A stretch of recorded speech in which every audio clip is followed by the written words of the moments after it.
రాజశేఖర రెడ్డి గారు అన్నప్పుడు 2009లో మనకు 42 సీట్లకు 33 సీట్లు ఇచ్చినటువంటి ఘనత మనందరికీ మనకే దక్కింది.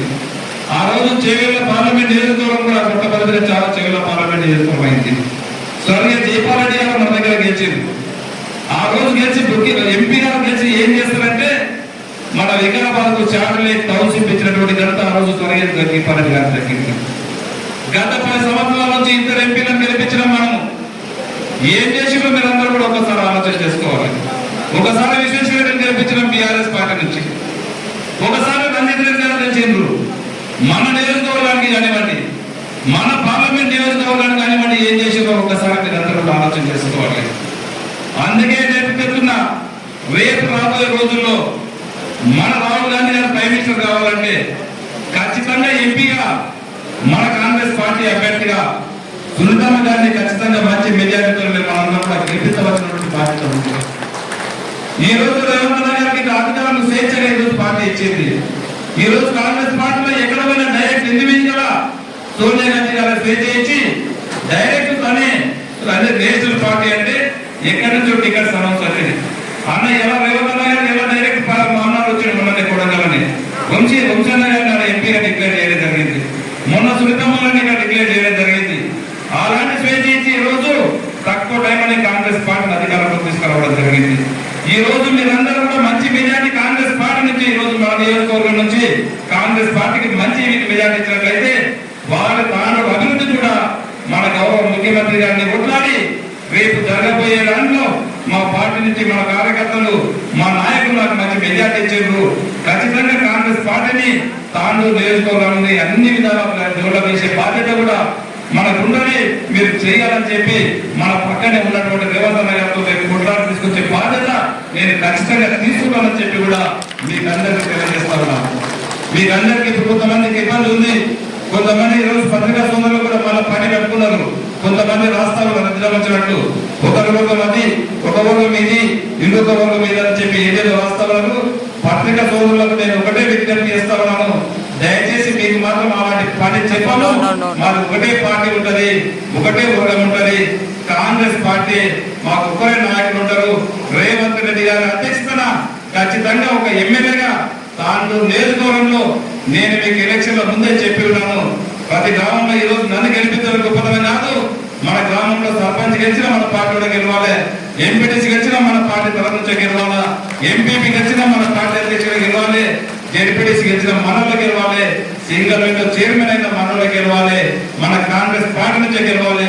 మీరు అందరినీ కూడా గెలిపించే బాధ్యత తాండూరు నియోజకవర్గంలో ఖచ్చితంగా రేవంత్ రెడ్డి గారి అధ్యక్షతన, మన జిల్లా అధ్యక్షుడు జిల్లా పార్టీ అధ్యక్షతన ఇప్పుడు ఉన్నటువంటి మన స్పీకర్ గారు ఉన్నారు, వారి సహకారంతో మిమ్మల్ని అందరినీ గెలిపించుకునే బాధ్యత నేను ఖచ్చితంగా తీసుకొని గెలిపిస్తానని చెప్పి కూడా ఈ వేదిక ద్వారా మీకు అందరూ కూడా తెలియజేసుకుంటూ మీరు ఎక్కువ కూడా కంగారు పడవలసిన అవసరం లేదు.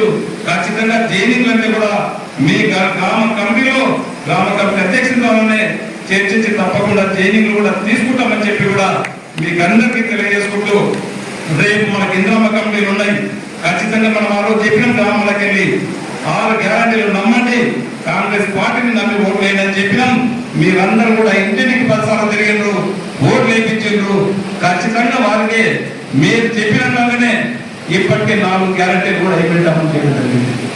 ఆ 4 గ్యారంటీలు కూడా మీకు తెలుసు. ఆ రోజు మహిళా సోదరులకు యావత్ తెలంగాణలో ఉచితంగా బస్సు సౌకర్యం ఇస్తామని చెప్పినాం.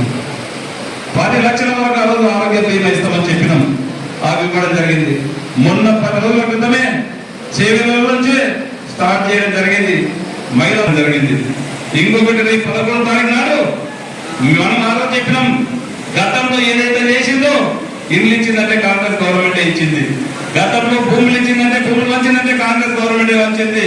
మళ్ళా కాంగ్రెస్ పార్టీని ఆశీర్వదించండి, కాంగ్రెస్ పార్టీని గెలిపించండి అని చెప్తే మీరందరూ కూడా కష్టపడ్డారు.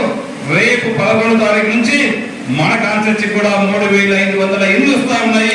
మీకు అందరికీ కూడా మీ సమక్షంలోనే గ్రామంలోనే మీరు అందరూ కూడా కూర్చోండి.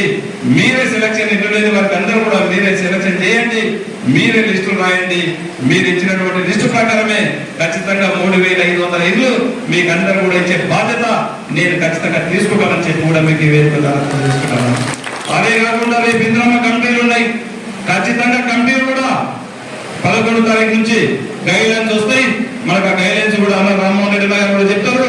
ఖచ్చితంగా గైడ్ లైన్స్ వచ్చిన తర్వాత మీరందరూ కొత్త పాత లేకుండా పనిచేసే వాళ్ళు మీరందరూ కూడా గుర్తించుకొని దయచేసి మీరే గ్రామ పెద్దలు ఆ రోజు మనకైతే ఎవరైతే జెండా పట్టుకొని పనిచేసిండ్రో మీరందరూ కూడా కూర్చొని ఖచ్చితంగా కమిటీలు వేయండి.